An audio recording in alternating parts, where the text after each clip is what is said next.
c'est Israël. RCJ 94.8, un média du Fonds social juif unifié.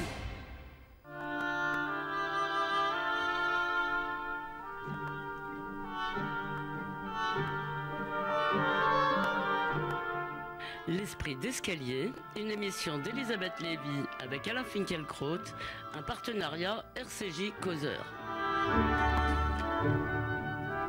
Bonjour à tous, bonjour Alain Finkielkraut. Bonjour. Il y a quelques semaines encore, nous ne le savions pas, nous étions dans l'illusion que la France, résistant à l'américanisation des relations entre les hommes et les femmes, était ce merveilleux pays où l'on savait conjuguer égalité et différence, séduction et respect. Eh bien, nous avions faux sur toute la ligne, cher Alain Finkielkraut. Grâce au tsunami de la parole libérée, nous ne pouvons plus ignorer que toute femme en France est une victime, que la culture du viol sévit à tous les étages, en particulier ceux où le mâle blanc et riche exerce sa détestable domination et que se commet un jour sur 3 un effroyable féminicide, terme que le monde emploie désormais sans guillemets, car ces 109 meurtres ne seraient pas la résultante de naufrages singuliers, mais le fruit d'une logique de domination des hommes sur les femmes. Au fond, nous vivons dans une société qui maltraite les femmes, proclamait la semaine dernière une centaine de pétitionnaires de sexe exclusivement féminin menés par l'inévitable Caroline de Haas, dans un appel au président de la République. Eh bien, celui-ci a entendu le message. La France, a-t-il déclaré hier, ne doit pas devenir un pays où les femmes ont peur, laissant entendre que c'est en train d'arriver. Pour cela, le combat culturel doit être mené dès la maternelle et dans toute la société, y compris dans les médias, appelés à faire preuve de responsabilité, euphémisme fleurant la censure. Enfin, le président a annoncé la création d'un délit d'outrage sexiste qui ne concerne pas encore, semble-t-il, les regards libidineux et les pensées lubriques.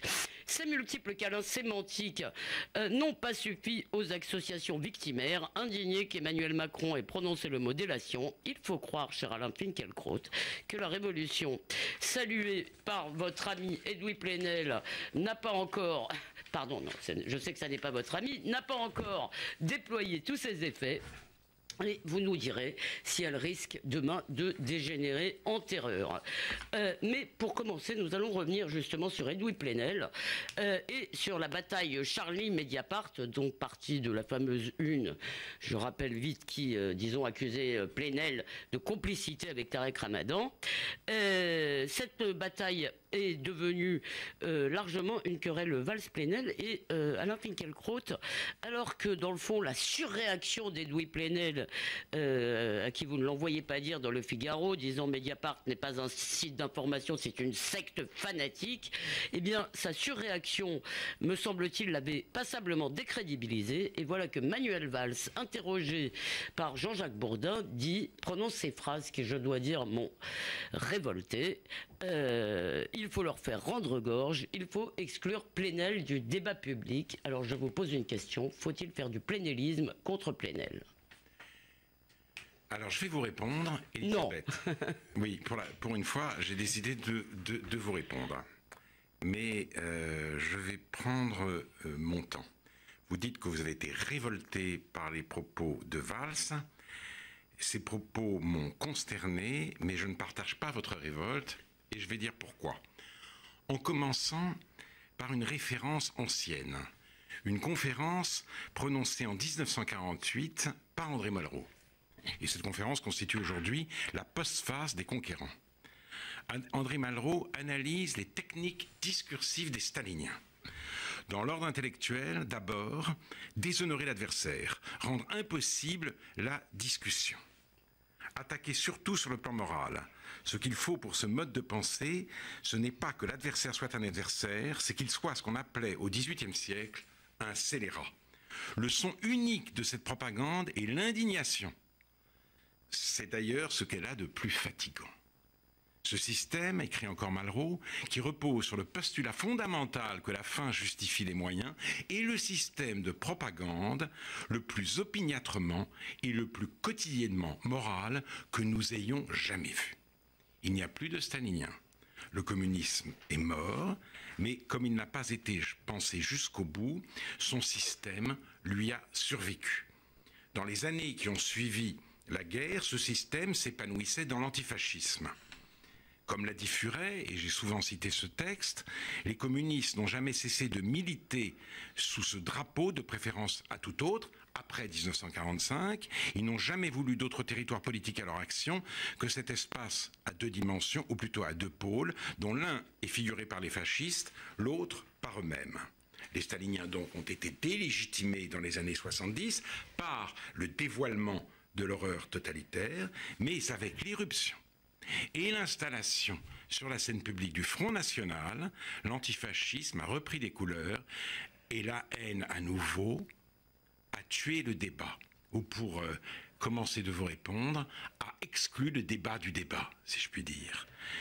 Les scélérats, c'était en 2002, les intellectuels épinglés dans le rappel alors de Daniel Lindenberg, un livre soutenu avec une ferveur militante par Edoui Plenel dans Le Monde et sur LCI, où il avait une émission régulière. Oui. Je figurais... À supposer d'ailleurs qu'il n'ait pas été l'un des initiateurs, en fait, de l'opération. L'opération, enfin, en tout cas, le livre a été commandé à Daniel Lindenberg par Pierre Rosanvallon. Il a eu droit à 5 colonnes à la une dans le journal Le Monde, un article de Jean Birnbaum et de Nicolas Veil. Et c'est intéressant, il est intéressant de noter ou de rappeler que Daniel Lindenberg a été invité 2 fois par Plenel dans son émission. La première fois pour défendre son livre et la deuxième fois pour réagir aux réactions que son livre avait suscité. Plenel dit, mais comment se fait-il, pourquoi selon vous les réactions ont-elles été aussi violentes? Plenel n'a même pas eu l'idée, une seconde, d'inviter... Comment s'appelait d'ailleurs cette émission? Je ne me souviens pas. Un des intellectuels mis en cause par Daniel Lindenberg. Je figurais avec Pierre Manant, Marcel Gauchet, Philippe Muret, Michel Houellebecq, entre autres. Philippe Reynaud, parmi ces scélérats et ces réactionnaires. Et ma faute à moi, ma culpabilité, c'était de dénoncer une vague d'antisémitisme dont, je cite Lindenberg, la réalité en tant que telle reste pourtant sujette à caution. Bien. Alors, j'en arrive directement. C'est cruel de citer ça aujourd'hui. Oui, mais ce qui est extraordinaire, c'est que le livre a été republié il y a 2 ou 3 ans, sans que Lindenberg change une seule ligne, en disant au contraire, les faits ont montré que j'avais raison. Les faits. Donc, quand on me contrarie, on éveille mon attention. Non pas ma colère. Je m'avance vers celui qui me contredit, qui m'instruit. La cause de la vérité devrait être la cause commune à l'un et à l'autre. C'est Montaigne. Oui. Montaigne, dans de la conférence, l'un des chapitres les plus célèbres des Essais. Et c'est ce que vous faites, avec Elisabeth de Fontenay dans votre livre. On peut dire ça comme ça. En tout cas, il n'y a pas de plus belle définition du débat. Et il n'y a rien de plus éloigné de la situation où nous sommes, du fait des antifascistes et des antiracistes, dont Edoui Plenel est l'une des figures de proue. Donc, Plenel ne débat pas, il flingue. Ses adversaires sont des ennemis, et ses ennemis sont les ennemis du genre humain. La vérité, il la possède tout entière, et avec elle la justice, le bien, le souci de l'autre. On ne peut pas débattre avec Plenel, on ne peut que se désoler du rôle capital qu'il joue dans la casse du débat. Donc, comme vous dites, Valls a tort de vouloir l'exclure du débat, mais il faut se demander qu'est-ce que Plenel a fait du débat lui-même. Il n'y a plus de débat. Si le débat est rendu si difficile en France, c'est entre autres à cause de lui. Oui, mais à mon avis, ça n'est pas par des exclusions que nous réprouvons l'un et l'autre et dont nous nous plaignons abondamment ici même, qu'on peut le combattre. Il me semble qu'il faut, comme vous le faites d'ailleurs, dévoiler en permanence ce qui se trame, si vous voulez, derrière ces bons sentiments. Ça vous le faites. C'est ce que Valls a essayé de faire dans l'interview de Jean-Jacques Bourdin, mais il est vrai... Alors d'abord, une circonstance atténuante quand même. Valls, ministre de l'Intérieur, Valls, Premier ministre, était considéré par Mediapart comme pire que Marine Le Pen. Or, Marine Le Pen, pour Mediapart, c'est Hitler. Voilà. Donc, voilà à quel traitement Valls était soumis. Donc, le débat intellectuel ne retrouvera en France sa dignité perdue que le jour où les néo-staliniens auront cesser de sévir. Mais ces néo-staliniens n'ayant à répondre d'aucun régime politique existant, et le populisme, comme on dit en Europe, ayant l'avenir devant lui, ce jour n'est pas prêt d'arriver. Je le dis donc, Valls avait pour moi des circonstances atténuantes. Mais évidemment, il n'aurait jamais dû employer l'expression rendre gorge à l'époque des égorgements. Oui. Il y a eu un égorgement récent, dont d'ailleurs les féministes parlent très peu. Et nous y reviendrons. À l'époque du féminicide, c'était ce qui s'est passé à la gare Saint-Charles. Parce que là, effectivement, on peut dire que 2 femmes ont été tuées en tant que femmes. Et cet événement qui aurait dû faire époque n'est pas sorti de la rubrique des faits divers. Reste que l'égorgement, c'est un des moyens de lutte, si j'ose dire, des djihadistes. Et Manuel Valls aurait dû y penser parce que, en effet, là, je vous rejoins au moins partiellement, il a desservi sa propre cause, il a permis, alors même que Plenel perdait des points, de renvoyer les adversaires dos à dos. Alors, cela dit, dans l'entretien, dans l'excellent entretien que vous avez donné donc au Figaro, vraiment, je invite les auditeurs à le lire, Vincent Trémollet de Villers vous pose la question qui me brûle, c'est-à-dire, en gros, il vous dit, dans le fond, il reparle de la distinction que vous aviez fait entre le parti de l'autre et le parti du sursaut. Et il dit, dans le fond, le parti du sursaut a gagné. De fait, si vous voulez, Valls a pu malgré tout parler du problème de l'islam sans être complètement lynché. Il y a eu en tout cas une discussion. Il me semble, Alain Finkielkraut, que vous avez été reçu hier. Vous avez sans doute pu vous exprimer chez Laurent Ruquier. Donc, voilà, est-ce que Plenel n'a pas perdu? Alors, je pense que le prestige de Plenel a été très durablement entamé par cette affaire. Il ne sera peut-être plus le modèle qu'il a été jusqu'à présent des écoles de journalistes, le journaliste que les étudiants veulent devenir, mais le plénisme, lui, reste, hélas, très puissant. Il y a Plenel et il y a Plenel sans Plenel. Je pense que le politiquement correct n'a pas été vraiment ébranlé par ce qui nous arrive, parce que ce que dit le politiquement correct, c'est ceci, Plenel a eu tort de comparer la une de Charlie à l'affiche rouge, bien sûr. Il a eu tort aussi de parler de guerre déclarée aux musulmans à propos de cette une, mais, ajoute-t-il, il faut savoir raison garder. Et voilà. Et malheureusement, donc les torts, il y a des torts des deux côtés. Il y a ce qu'a dit Plenel, il y a ce qu'a dit Valls, et donc la sagesse consiste à sortir de cette hystérisation générale. Mais Deux exemples. Qui dit ça, pardon, parce que vous avez dit Plenel a dit ça. Qui a dit, qui a au fond renvoyé un peu tout le monde? Alors je vous donnerai 2 exemples. Ah oui, d'accord. 2 exemples. Aurélien Taché, dont je découvre le nom, mais un des nouveaux députés, voilà. La République En Marche. Un homme du Nouveau Monde. Donc, il est député de la République En Marche. Il a donné un entretien au Monde, où précisément, il dit « L'hystérisation ne sert personne, sauf les ennemis de la laïcité.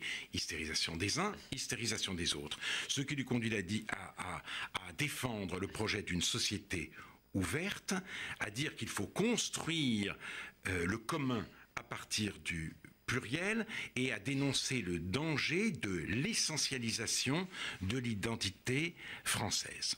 Conclusion, au lieu de se doter des moyens de reconquérir les territoires perdus de la République, il choisit le charabia diversitaire de Mediapart.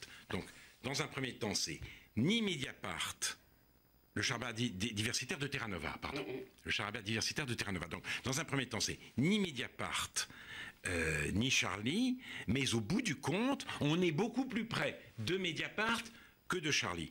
Et j'ai un autre exemple tiré du Monde pour justifier mon inquiétude.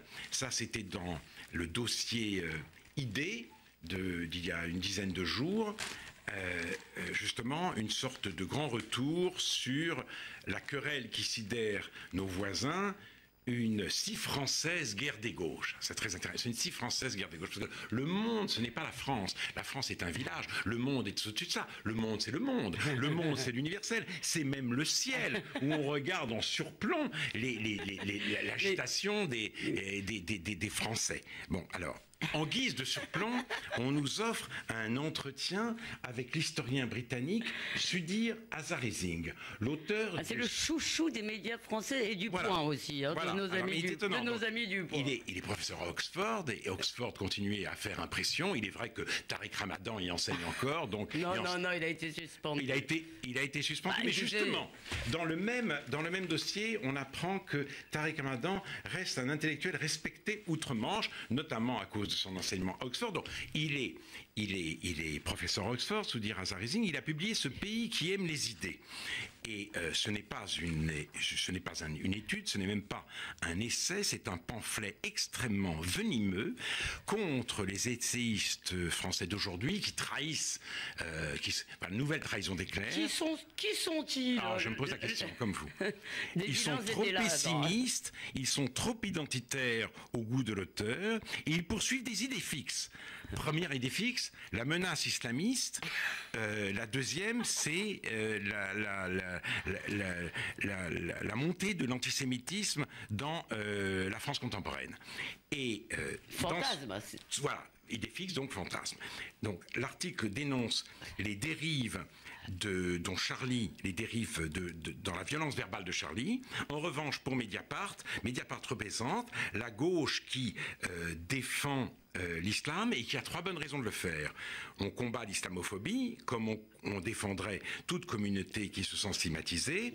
On explique que la plupart des musulmans sont très bien intégrés, et d'autre part, on veut, contre la gauche crispée sur le roman national, trouver une place pour les traditions particulières et qui justement permettrait à tous les nouveaux arrivants de se reconnaître dans la France d'aujourd'hui et même dans celle d'hier. Et quand on interroge Sudhir Hazarising sur les conséquences des attentats du 13 novembre, il dit qu'il est devenu moins confortable d'être une femme musulmane voilée et de marcher en public. Donc le problème du djihadisme, c'est le regain de l'islamophobie. Bon. Je vous laisse peut-être vous acheminer vers la conclusion, parce que si vous voulez qu'il nous reste un peu de temps pour le deuxième sujet. Oui, écoutez, j'ai appelé un jour Le Monde sur le rapport le chafouin de référence. Eh bien, je crois que j'ai eu raison de le faire, parce qu'encore une fois, on veut prendre un point de vue de surplomb, on regarde tout ça de haut, et en sous-main, on reprend, on prend le parti de Mediapart. Donc voilà, là est mon inquiétude. Le prestige de Plenel, certes, est entamé par cet effet, mais le plénélisme bat son plein, et c'est cela qui me désole. Cher Alain, tout de même, permettez-moi de rompre un peu, d'entamer un peu votre pessimisme. Il me semble que vous voyez tout de même le verre toujours à moitié vide, car me semble-t-il, si vous voulez, les lignes se sont grandement déplacées dans le débat des choses qui vous valaient à vous des torrents d'injures. Des propos qui vous auraient valu des torrents d'injures il y a 2 ou 3 ans sont écoutés avec attention, même par Laurent Ruquier, semble-t-il.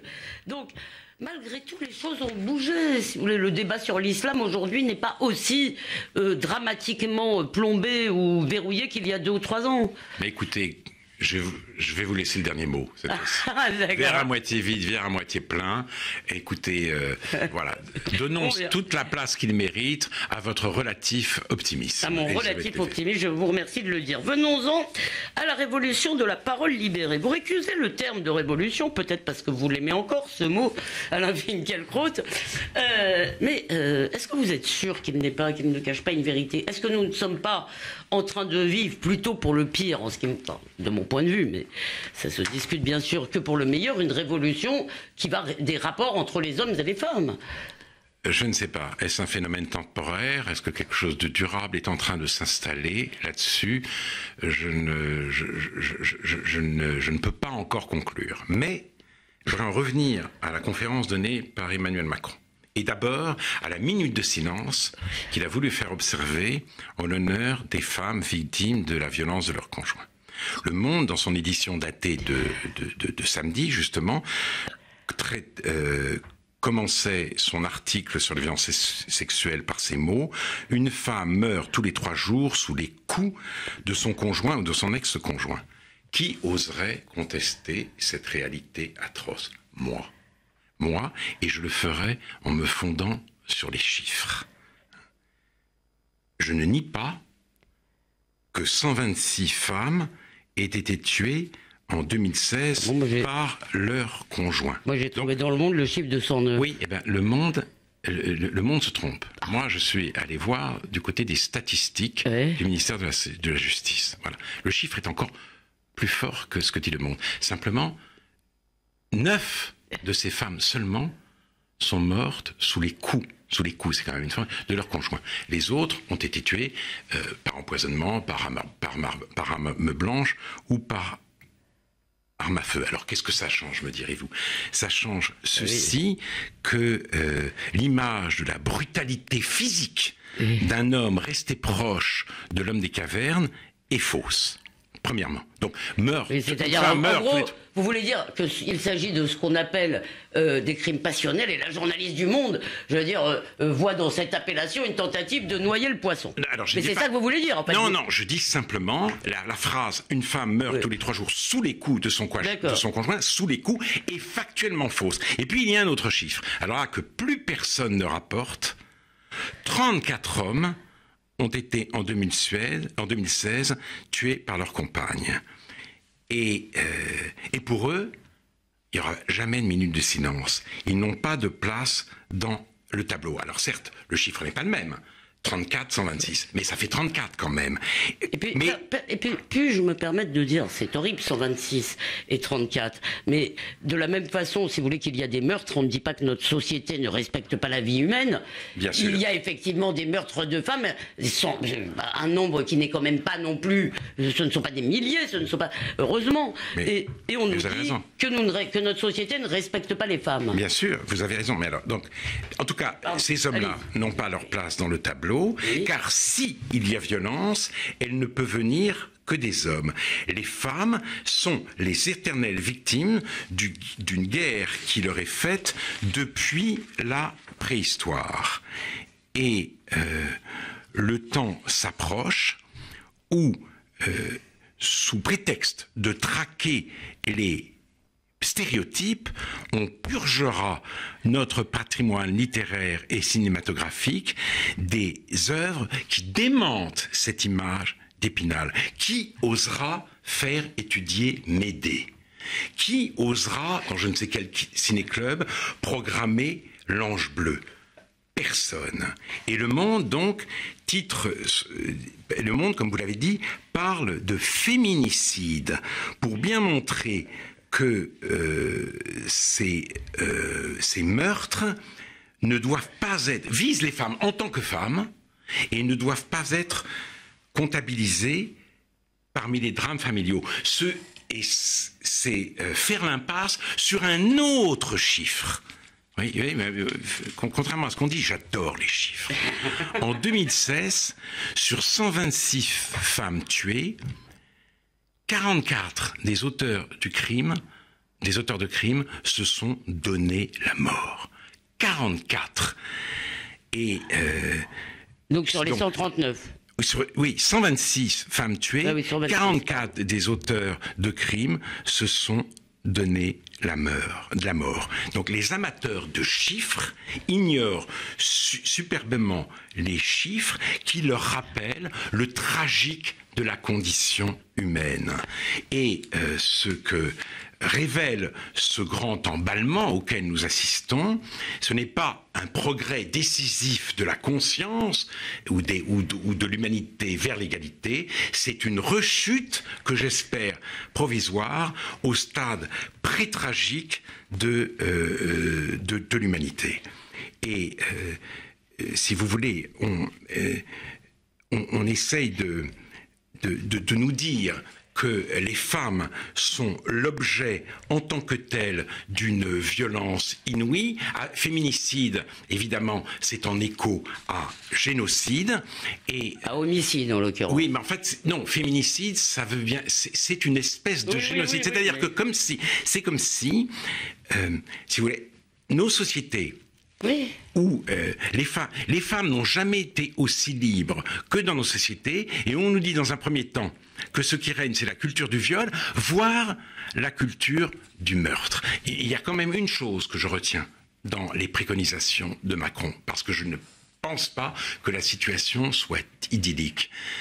Eh bien, c'est la volonté de prendre des mesures contre la pornographie et son expansion dans le milieu parmi les jeunes, parmi les adolescents et les préadolescents. Penser que des préadolescents peuvent être initiés à l'amour et à la sexualité par la pornographie, c'est extrêmement dangereux et ça peut être dévastateur. La question que je me pose est de savoir si quelque gouvernement que ce soit aura les moyens de lutter contre un tel phénomène.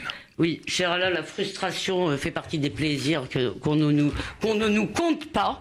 Je voudrais quand même rappeler, bien sûr, que malgré tout, nous l'avons déjà évoqué, nous saluons évidemment les efforts faits depuis longtemps par la justice et par la société pour lutter contre ces violences de toutes sortes, que nous ne cherchons pas à les minimiser.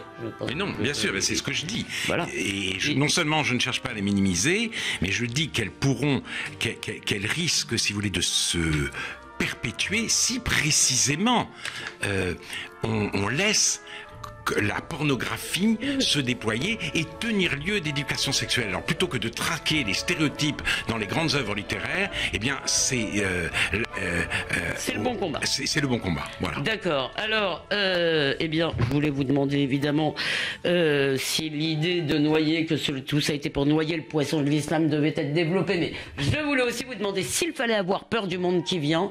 De ce point de vue-là, des relations entre les hommes et les femmes, vous avez le droit à un mot.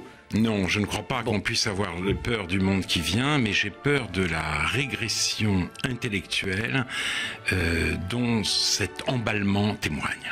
Eh bien, merci Alain Finkielkraut d'avoir apporté un peu de hauteur et un peu d'humour tout de même dans le règne de l'esprit sérieux. En attendant la semaine prochaine, on peut lire dans Causeur et on peut aussi réécouter cette émission sur causeur.fr et radio-rcj.info. Bonne semaine à vous, cher Alain, et bonne semaine à tous.